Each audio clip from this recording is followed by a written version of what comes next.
So, good evening sa tanan. Street food night vendors sa tubang sang Isulan Municipal Compound diri sa Banwas ang Isulan. May arroz caldo, may barbecue, may balot. Sari-sari lang sila dra ang bligya ang dra. Basta para dito. Gamay man lang pero damo na diri kada gabi. Kung gusto niyo mag-chill, pwede mo ka madri. Kung gusto niyo maka-bless ka mo sang chill, tambay lang ka madri. Night vendors. May mga barbecue man sila, pork, chicken, and others. And ang Magbanwa Street, zoom in ko para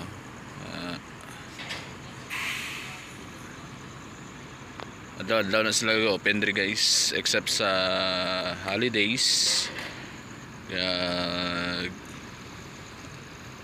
Amo naman holidays lang naman, depende kung iban diri ga close man. Iti kapoy man sige pulaw.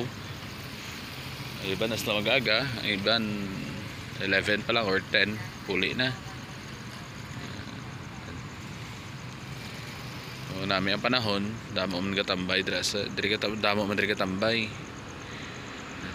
Pero usually ang kaadto diri is Panyapon, Panyapon.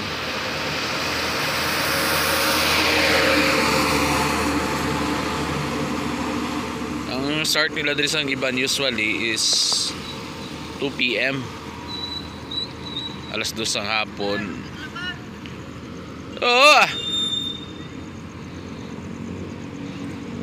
Alas 2 ng hapon ng iban alas 4. Basta gabi na. Diri lang siya located Ninoy Aquino Avenue. Para Mercury, tapos ang munisipyo.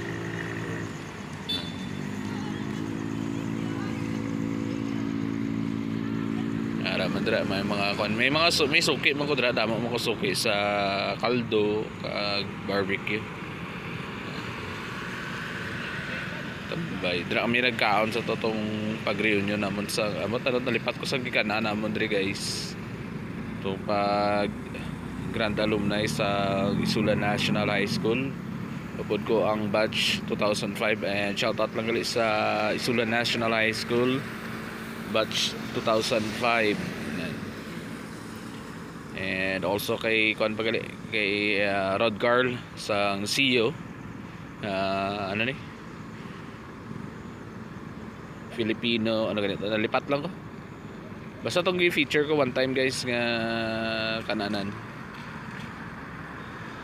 Nagbalik lagi ni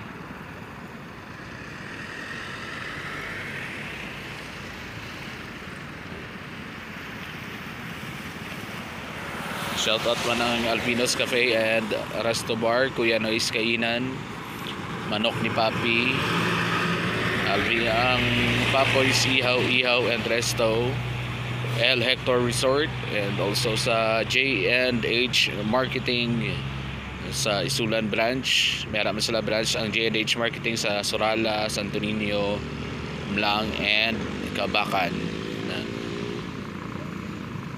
So thank you for watching guys. Don't forget to like and subscribe. See you on my next vlog. God bless everyone.